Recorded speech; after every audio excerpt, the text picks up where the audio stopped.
Tá gravando? Fala pessoal, tudo bom com vocês? Eu sou o Gustavo e hoje a gente está aqui para falar de mais um tema que literalmente está na boca do povo: o populismo e a igreja. Infelizmente esse é um tema que é recorrente, não só no âmbito político, mas também no meio eclesiástico, nas igrejas, na nossa comunidade religiosa como um todo. Mas a gente vai tentar entender um pouquinho, e claro, esse vídeo vai tocar no assunto da política, e pode ser que talvez você se incomode um pouco com isso, mas é extremamente necessário a gente falar sobre isso. Bom, se você fizer um estudo na internet, você pesquisar se você pesquisar alguns artigos na internet sobre o assunto, você vai ver que a maioria dos autores vai dizer que é difícil definir o que é o populismo. Então, por exemplo, você tem esse artigo aqui que eu achei muito interessante. Ele fez um apanhado geral de alguns discursos dos presidentes do Brasil nos últimos anos, né, dos últimos mandatos dos presidentes do Brasil, e fez uma análise das palavras populistas, das frases populistas no discurso deles, e fez um apanhado geral para ver quais frases e palavras mais se repetiam, palavras que fossem ligadas ao populismo. Por exemplo, quando a pessoa se colocava a favor do povo, contra a elite, ou quando a pessoa que fazia o discurso mencionava que era a favor do povo, mas não mencionava que era contra a elite. Então, algumas características se repetem a despeito do estudo. E claro, como é um estudo político, como é um tema político, é óbvio que cada artigo e cada autor vai estar carregado das suas próprias convicções políticas e ideológicas. Então, você precisa ler várias coisas, né? Você não pode apenas ir em uma fonte, você fazer uma pesquisa aprofundada sobre o assunto. E eu tenho aqui alguns dados interessantes para a gente começar, para a gente ver, para a gente ter uma ideia geral do que é o populismo. Como eu disse, é difícil de definir, né? Dentro do tema da política é difícil definir o populismo, mas assim, tem coisas, são características que se repetem e a gente consegue identificar nos discursos, nos líderes, nas ideias políticas. E depois, no final, a gente vai ver como isso pode afetar a vida da igreja, tá? Então, o populismo é definido, uma das formas de definir o populismo é um discurso ou um líder que tem forte conexão com o povo, com a massa. Quando a gente fala o povo, significa a massa, né? A maioria das pessoas. Então, é uma forte conexão, ele cria uma conexão com a massa no discurso, no comportamento, na forma de falar, na forma de agir. Então, esse é um discurso populista. E isso também não está só dentro do campo da política.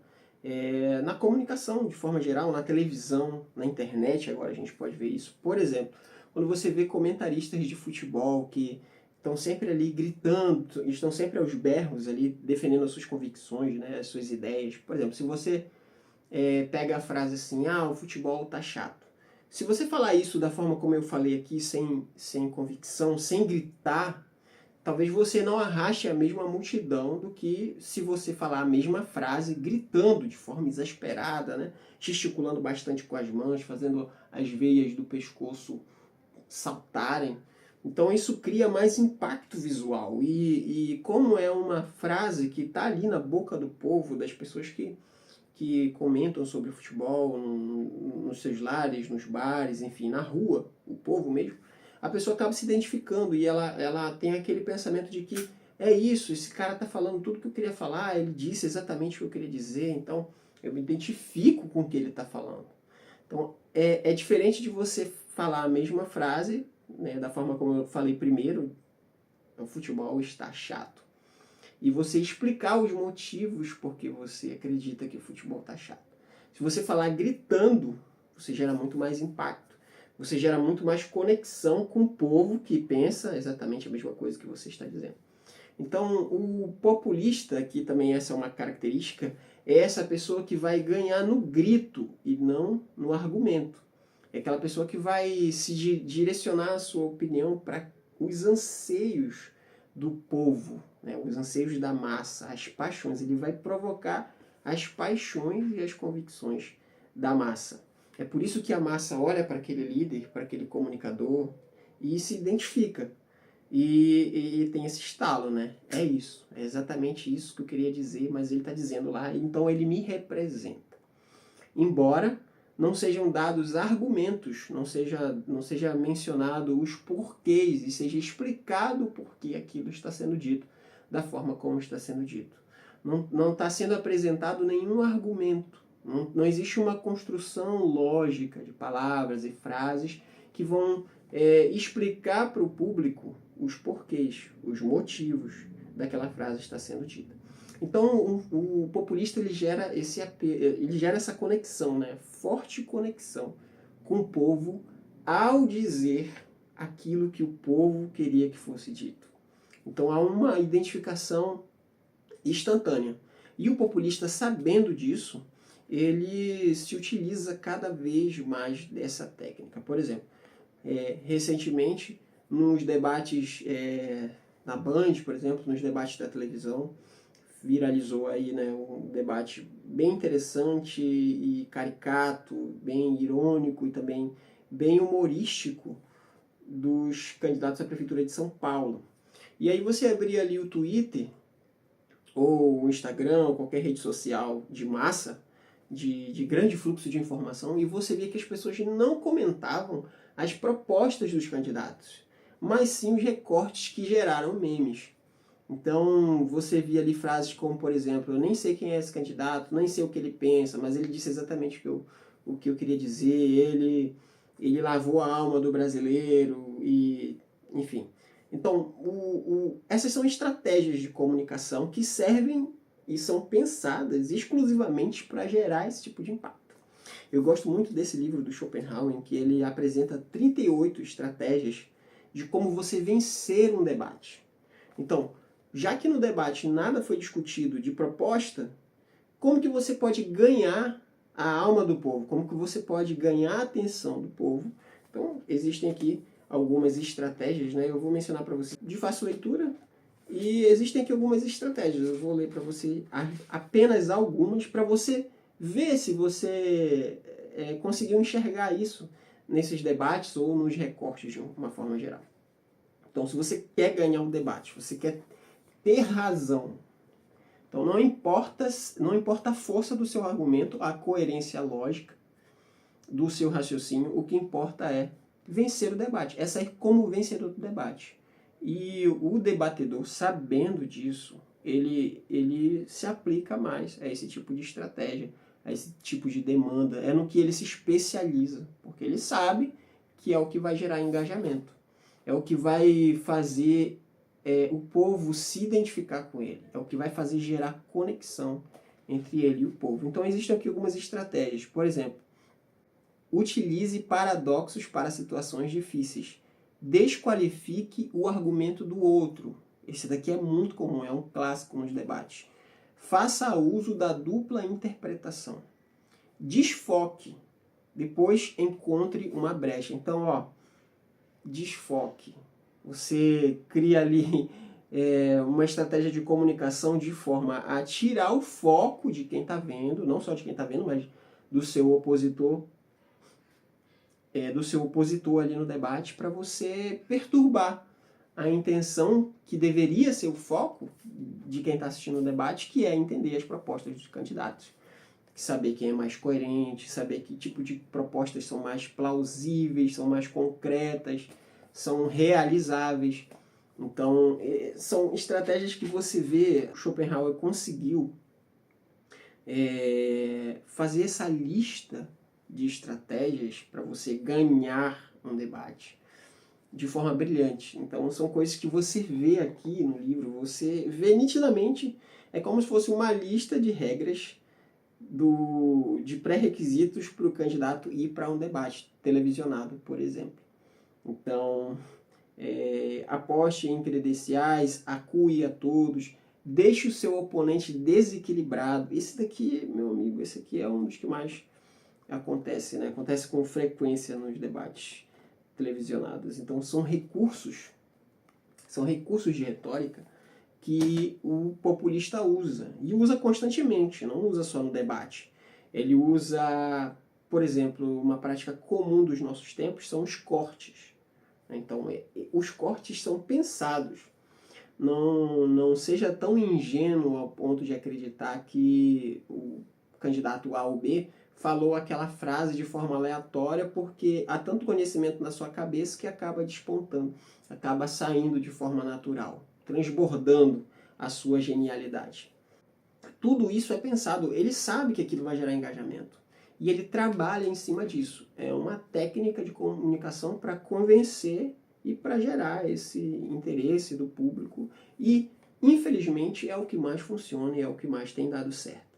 Então, existem populistas, comentaristas de futebol, por exemplo, que estouram às vezes da garganta, eu sou o povo, eu represento o povo está comigo. Então me lembra muito outra história muito legal, é muito interessante, que é A Revolução dos Bichos, né? Outro livro brilhante, e em que o personagem Garganta, né, um dos porquinhos ali, os porquinhos dominaram a fazenda dos bichos porque eles se colocaram como os grandes intelectuais por trás da Revolução.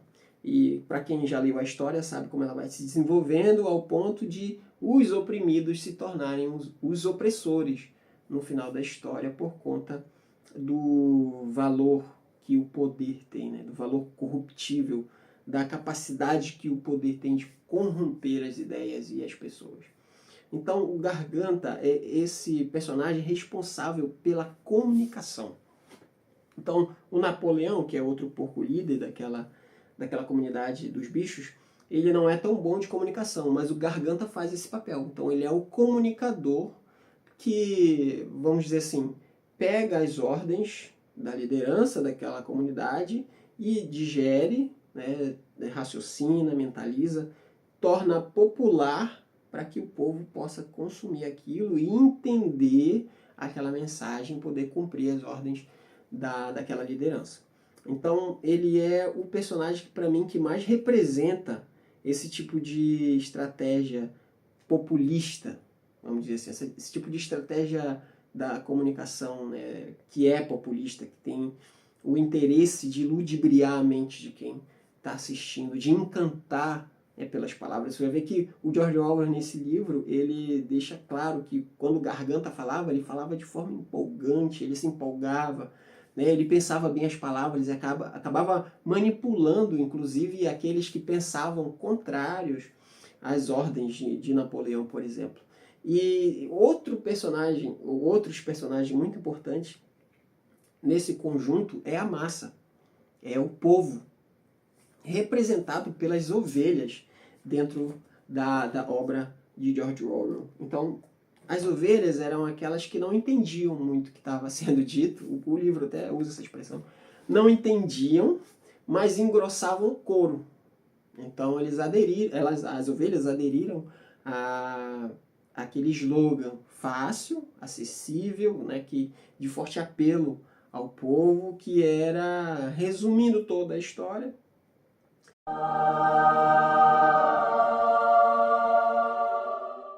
elas entenderam esse slogan e assimilaram aquilo como se fosse essa a única verdade. Então, mais uma vez, o populista ele se utiliza desse expediente simplório. Ele vai reduzir entendimento, de conhecimento, de dados históricos, científicos, ele vai resumir aquilo em frases de efeito, vai falar aquilo com convicção. Por isso que geralmente os populistas são políticos, né? Mas é claro, como eu falei antes, comentaristas de futebol, pessoas que lidam com a opinião pública de uma forma geral, jornalistas se utilizam muito de uma comunicação populista, porque isso vai gerar engajamento, isso vai vender o jornal, vai fazer com que a página dele seja mais acessada, seja mais divulgada. Bom, mas agora que a gente entendeu mais ou menos o que é o populismo, como que isso afeta a vida da igreja, por exemplo? Então essa é, inclusive, uma das perguntas que eu coloquei aqui quando estava escrevendo o roteiro desse vídeo, como isso afeta a vida da igreja. Existem líderes religiosos que são populistas, com certeza, e não há dúvida disso, de que a gente tem visto ser produzido cada vez mais líderes religiosos populistas, que têm forte conexão com o povo, com a massa da igreja. Você, por exemplo, se você discordar de um desses líderes evangélicos, que normalmente também estão associados à política, se você tenta discordar, o mínimo que seja, em suas redes sociais ou nos comentários de suas páginas, você vai receber uma forte pressão contrária daqueles que são seus defensores e seus seguidores. Então, por mais que você desconcerte, né, aquele argumento simplório, aquele argumento superficial do líder religioso, você vai ser extremamente rebatido. Não com contra-argumentos, mas geralmente com raiva, né, comentários carregados de raiva e ódio, que é a reação natural da massa quando é atacada ou quando vê ser atacada o seu líder populista. Então, acredito que vai mais além do que isso. Isso afeta diretamente a saúde da igreja, porque esses líderes não são só esses líderes que têm grande público na internet ou na televisão. É mais nos meios sociais da igreja, né? nas igrejas pequenas, nas igrejas de bairro. A gente tem ali líderes populistas que são acostumados a falar de forma simplória e se colocar ao lado do povo, falar aquilo que se espera, aquilo que vai gerar maior aceitação da membresia da igreja. Então, normalmente esses líderes religiosos e populistas são aqueles que apresentam os sermões mais rasos, os sermões mais fáceis de ser compreendido, porque ele visa a aceitação do público, e das pessoas que estão ouvindo ele, da membresia da igreja. Ele visa a aceitação. O importante para ele não é a coerência do texto bíblico, ou o impacto, a aplicação do texto, ou a interpretação correta do texto, mas o apelo mascarado por um argumento que ele faz direto ao povo, que vai dar base, que vai fazer com que as pessoas concordem com ele. É isso que ele procura concordância. Concordância do povo, da massa, da maioria da igreja. Então isso é muito perigoso para a saúde da igreja como um todo, porque é uma bola de neve que vai se acumulando e vai distanciando o povo do real sentido do texto, do real sentido da vida da igreja, do real sentido da missão. Então você vê absurdos aí, como, por exemplo, defender que só é crente ou só pode pregar no púlpito quem usa gravata, determinado tipo de música A, B ou C, determinado tipo de vestimenta. E, então, assim, os argumentos populistas são os mais diversos, né? Então vão sempre girar em torno da simplicidade não, de um argumento simplório, entendeu? Nada muito profundo e nada coerente com o texto, sempre afastando do real sentido do texto, mas tendo fortíssimo apelo popular, né? Indo direto às paixões do público, às paixões do povo. É isso que ele vai inflamar.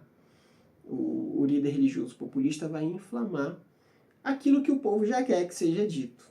Então, é fácil para ele fazer esse tipo de discurso, porque uma vez que você faz parte do povo, você sabe como o povo no geral pensa, você vai simplesmente colocar aquilo no microfone do púlpito. Então, fica fácil para ele, tá, pessoal? Outro livro que eu gostaria de fazer menção aqui é do Amos Oz, que é sobre a pessoa que é radical, sobre aquela pessoa que é extremista, também fortemente, que é ligado também ao populismo. Então, nesse sentido, o radical, ele é aquele líder que não admite dúvidas. ele é um ponto de exclamação ambulante. Não admite dúvidas para ele, a dúvida é sinônimo de falta de fé. Então ele vai usar isso também como argumento dentro do seu discurso religioso, tá? Inclusive a gente pode ver os maiores absurdos, né? É claro, de novo, não só na internet, mas nas nossas igrejas, tá? No convívio, no dia a dia das nossas igrejas comunitárias, a igreja de bairro. Pensa agora na sua igreja, aí onde você mora. Com certeza tem um discurso populista, tem um populista, tem um líder religioso que é populista. E como ele é prejudicial para a saúde da sua igreja, para a saúde da minha igreja, da sua igreja. Então, você vai ver que normalmente já não se exige mais base bíblica. Basta que algumas coisas sejam ditas de forma afirmativa, de forma enfática, né? Sempre saltando as veias do pescoço, sempre falando de forma alta, né? Gritando para que aquilo, o seu cérebro não funcione, mas que aquilo chegue aos seus ouvidos, que aquilo cause impacto. Então você não vai ter tempo muito para pensar no que está sendo dito, porque está sendo dito num volume tão alto que você não consegue raciocinar direito para saber se tem coerência. Então não é mais pedido, não é mais solicitado um texto bíblico base. E o povo está acostumado com isso, basta ver como se desenvolveu a teologia do coaching, né? Como as pessoas aderiram a isso de forma tão fácil e de forma massificada. Você pode ver que as pessoas aderiram a essa ideia do coaching, é como se elas descobrissem uma nova verdade, uma nova luz, que tem gerado engajamento, empolgação, as pessoas gostam desse apelo comportamental, emocional, né, afetivo, mas completamente fora de base bíblica. Já não se exige mais dos líderes esse tipo de base teológica, base escriturística realmente. Isso está onde? Está escrito aonde? Qual o texto? Então não basta também apenas apresentar o texto, mas mostrar por que você chegou naquela afirmação. Mostrar para o povo, explicar, né, expor como o texto mesmo diz, e tantos outros grandes expositores da palavra de Deus, grandes escritores da palavra de Deus. No meu perfil também tem alguns títulos sobre pregação bíblica. E, enfim, é uma gama de conteúdo teológico a respeito da exposição. Então ele não apenas diz que dado o texto serve para tal coisa. Ele vai explicar por que o texto é daquela forma, que significado tem cada palavra e por que ele chegou naquela conclusão e como se aplica o texto. Então, já não se exige mais. Por quê? Porque o povo ele adere fácil ao discurso populista. Já que aquilo que está sendo dito é o que eu já penso previamente, então se aquele homem que está lá no púlpito falando aquilo, disse aquilo que eu queria, que eu já acredito, né, que está dentro de mim aqui, normalmente são convicções radicais, normalmente são convicções odiosas, né, e o que ele está dizendo lá está indo de encontro àquilo que eu já penso previamente, que eu acredito, então é fácil aderir àquilo. Então é muito fácil aderir àquilo. E a Bíblia, em dois textos, assim, dois pedaços de texto, que são muito parecidos, mostram um pouco, né, dessa inconformidade de Paulo com algumas pessoas das igrejas, né, da igreja, né, de algumas pessoas da igreja, que ele tinha profundo desejo de que elas já tivessem o entendimento teológico sólido, que elas já se alimentassem de alimento sólido. Mas, infelizmente, quando ele voltava lá, ele via que ele tinha que reensinar. Nem sei se a gente pode usar essa palavra aqui, mas ele tinha que reensinar, ele tinha que apresentar de novo os princípios elementares. Você pode ler isso lá em 1 Coríntios 3, de 1 a 11, e Hebreus 5, de 11 a 14. Tá? Então, leite vos dei a beber. Por quê? Porque a capacidade, faltou o exercício das faculdades mentais para que aquelas pessoas pudessem avançar no entendimento do texto. Então, existiam coisas difíceis, como hoje ainda existem, né? Inclusive coisas difíceis, coisas elementares da fé cristã, que são difíceis de entender, mas que você só entende se você se dedicar ao texto. E não a argumentos vazios, argumentos superficiais, e não a frases de efeito. Porque a frase de efeito é o que vai gerar o engajamento, né? A frase de efeito que vai gerar o corte, que vai gerar o interesse. Então, movimentos populistas, aliás, movimentos de pregadores e líderes religiosos se proliferam na internet, nas igrejas de bairro, no sentido de não exigir mais coerência bíblica. Basta apenas dizer algumas palavras que vai gerar impacto, vai gerar afeto, empatia, vai gerar conexão com o público. São técnicas de retórica, são técnicas de apresentação. Os coaches dominam muito isso, mas a igreja evangélica no Brasil é antiga. E movimentos populares evangélicos no Brasil também são antigos. Nos Estados Unidos, mais ainda. E ao redor de todo o planeta. São movimentos que mais arrecadam dinheiro, que geram mais conexão com o público. Normalmente o público e a região onde se estabelece esses grandes movimentos são, infelizmente, aliás, eles se utilizam da ignorância intelectual daqueles que os cercam para poder crescer e monetizar em cima disso. Então, movimentos populistas, um líder evangélico populista causa, sim, muito prejuízo para a saúde da igreja. Ele corrompe o entendimento das pessoas.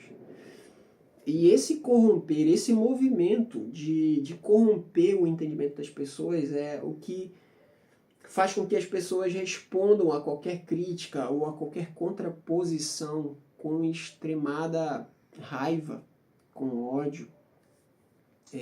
As pessoas acabam não aceitando, inclusive, que você apresente o texto bíblico. Então, normalmente você vê que mesmo você apresentando o texto bíblico, você explicando a coerência de dado raciocínio, para que você chegue àquela conclusão, mesmo que você faça tudo isso, siga todos os processos hermenêuticos, exegéticos, porque mesmo que você faça tudo isso, ainda assim você vai ser odiado, você não vai ser ouvido. Por quê? Porque o apego daquela pessoa, daquela população, da massa, não está concentrado na coerência do argumento, mas no carisma da figura pública, no carisma do populista, no carisma do político populista, no carisma do líder evangélico, do líder cristão populista. E isso tem ou não tem impacto direto e negativo na nossa comunidade religiosa.